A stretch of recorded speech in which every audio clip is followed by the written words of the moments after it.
short video of why I couldn't finish today. So we have been talking about differential form and exact equations. So if we look, So if we look at this differential equation and multiply it by dx all the term, then we get m function of x and y dx plus n function of x y dy equals 0. So when it's been written in this form, we call it as the differential form. Okay, so if there exists a function f such that m is the partial derivative of f with respect to x, and n as the partial derivative of this function f with respect to y.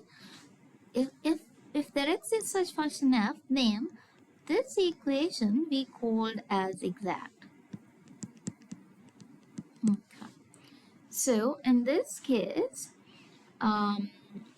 which m dx and dy can be written down in form of, can be written as df, because the derivative of f is m times dx plus n times dy in the differential form. Okay, so the solution to this exact equation is in the implicit form, this function f equals to z. Okay, so that's the potential function. Remember, we found a potential function when we were talking about vector fields in the last semester. Okay, so what is the criterion for exactness? Which equations are exact? That's what the theorem says is. The theorem says that suppose m and n, both function of x and y, are continuous. We need them to be continuous and have continuous first order partial derivatives on an open rectangle where x between a b, y between c and d. So within a rectangular domain in R2, if both m and n are continuous and their first order PDEs are continuous, then the differential equation, which is this one, is called exact in this region R. That's only if and only if the partial derivative of m with respect to y equals to the partial derivative of n with respect to x. Okay, so m with respect to y, so don't mix and match them. Okay, n with respect to x. If this whole for all x and y in this rectangle, then we call this equation is exact in that region. So if this condition met, this is an exact equation. Therefore, there exists f of x comma y such that when it's equal to z, does have the implicit form of the solutions to this exact equation. Okay, so the solution will be in the implicit form. So this condition provides a way to verify whether a given differential equation is exact before attempting to find this implicit solution. Okay, so first of all, so here's our example. I'll do it here again, even though it's been done here. Show that this differential equation is exact, and also let's find out its solutions. Okay, so now let write it as m times dx plus n times dy equals 0, where m and n are both function of x. So in this case, our m will be the coefficient of dx term, which is y squared, y cubed, and n will be, which is again a function of both x and y, 3xy squared. Okay, now we need to look at the partial derivative of m with respect to y. So here we have dx, so we take with respect to y. Okay, 3y squared, and let's take the partial derivative of n with respect to x. Okay, So n we have multiplied with dy, so when we take in partial derivative, take with respect to x. Okay, so we have 3y squared times the partial derivative with respect to x become 1.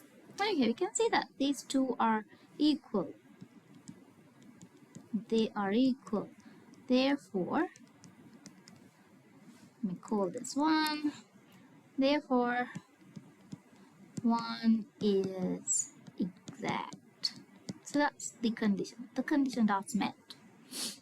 Therefore, we can say there exists f of x comma y such that this implicit form is the solution of our equation 1. Okay, so we need to figure out what is this f. Okay, so now so as we discussed before, the partial derivative of f of this function that we are looking for, we don't know it yet, we're going to figure it out, with respect to x should be our m, as well as its partial derivative with respect to y should be n.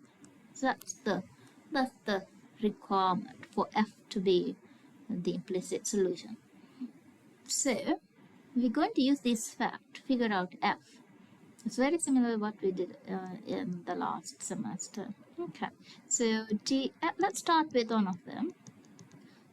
M, what is the m? Y cubed. Okay, so using this we can integrate both sides. So we integrate with respect to x, so we get f, so the partial derivative cancel out, we get f. Y cube integrate with respect to x will give y cube times x. Since we integrate with respect to x, we'll have a function of y. Let me call it g of y. Okay, we don't know this function yet. Okay, now we also know the partial derivative of f with respect to y should be equal to n. Let's figure out what is the partial derivative of this with respect to y. Okay, so we have x 3y squared plus g prime of y, and that thing should be equal to n. What is n? N is 3xy squared. 3xy squared. Okay, so for this to be true, g prime of y should be equal to 0. That means g of y should be a constant, right? So g of y is constant. So we get f of x comma y to be xy cubed. G of y is just constant. Okay. So we figure out our function is xy cubed. So the solution to equation 1 is f equals to a constant. Since I have c here, let me call it a. Or you can say xy cubed equal a constant a. So that's the final solution to the given ODE, which is in the exact form. It become 10 minutes already. Hey, so I will take another few minutes and talk about second order differential equations. So a second order differential equation is one that involves second derivatives of unknown function y. So we'll have it in the form of a function of x, y, y prime, and y double prime equals to 0. Y double prime is the second derivative of y with respect to x. Y prime is the first derivative of y with respect to x. Now, solving the second order differential equations is another thing to be done. However, we can see that there are two cases where we can make the second order differential equations into simpler form of first order differential equations in some cases, in two cases. The case one is the variable y is missing. So that means our differential equation will be in the form of some function of x, y prime, y double prime equals to 0. We don't have the y term. So in such a case, we're going to introduce a substitution. So still we're talking about the substitution, okay? We substitute p for the y prime. So the derivative of p with respect to x become y double prime, okay? So p is the derivative of y. Now, y prime replaced with p, y double prime with replaced with p prime. So this become a first order differential equation, which we know how to solve. Okay. So by solving it, we can get p. Once we get the p, we need to get y. Y is y we can get by integrating p. Okay. So this method reduces the order of differential equation by 1, allowing us to apply the technique developed earlier for the first order equations. Yeah, we know that. Here we go. Oh my goodness. Solve this equation. Let's look at that. Let's examine this. So we have an x term, y double prime term, y prime term, and x term. So y is missing in this equation. And this is a linear equation. No, not a linear equation. No, this is a linear equation. Okay, yeah. Okay, anyway, so what we're going to do, we're going to substitute p for the dy on dx, which means p on dx will be the second derivative of y with respect to x. Okay, so we're going to replace like that. So we get x p on dx plus 2 times dy on dx become p equals 6x. So we get this equation. So this is a linear equation. Can we separate the variables? I think yes, we can. Oh no, maybe no. Yeah. Let's rewrite it by dividing the x. So we get 2 upon x, p equals 6. Okay, so this is a first order linear equation, which we can solve using by integrating factor method. Integrating factor, okay, method. So this will be our p of x, that's the capital P. This will be our q of x. So yeah.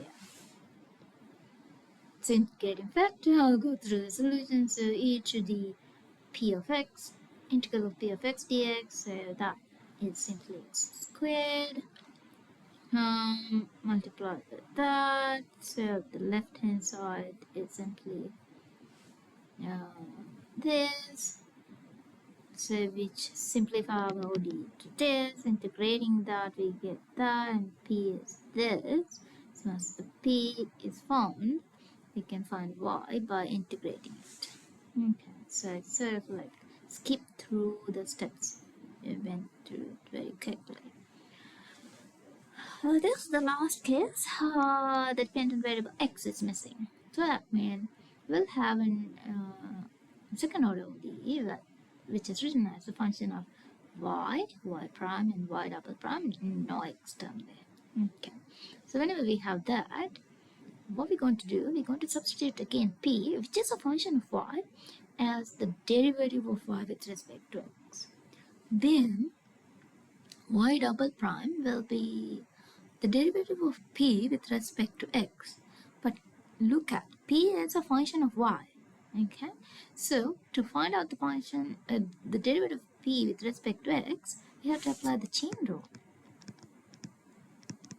So dp on dx will be the dp on dy times dy on dx. But dp on dy on dx is p itself, so p times dp on dy. So this term is p. So that's why the y double prime in this particular case become p times dy and dp on dy.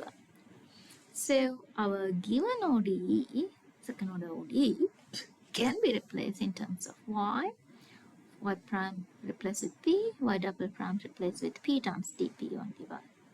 So now everything is in terms of p and y, and it is a first order. So once p is found, once p is found, we can obtain x of y by integrating this. P is dy on dx.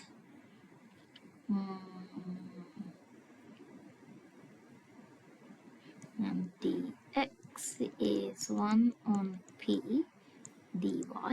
You have to be a little bit careful because now p is not a function of x. P is a function of y. Okay, so this can be in this way, and then integrating this, which we have separate variables, which is function of y, dy, we'll get the x. So we'll get x as integral of 1 on p dy. Plus a constant. That's what's said here. Oops. Okay. So x in terms of y. Okay. Now let me go through this very quickly. We have y times second derivative of y equals the first derivative of y squared. It looks very simple equation, but it's very complex, right? So non-linear equation, non-linear, and x, it doesn't have any x term.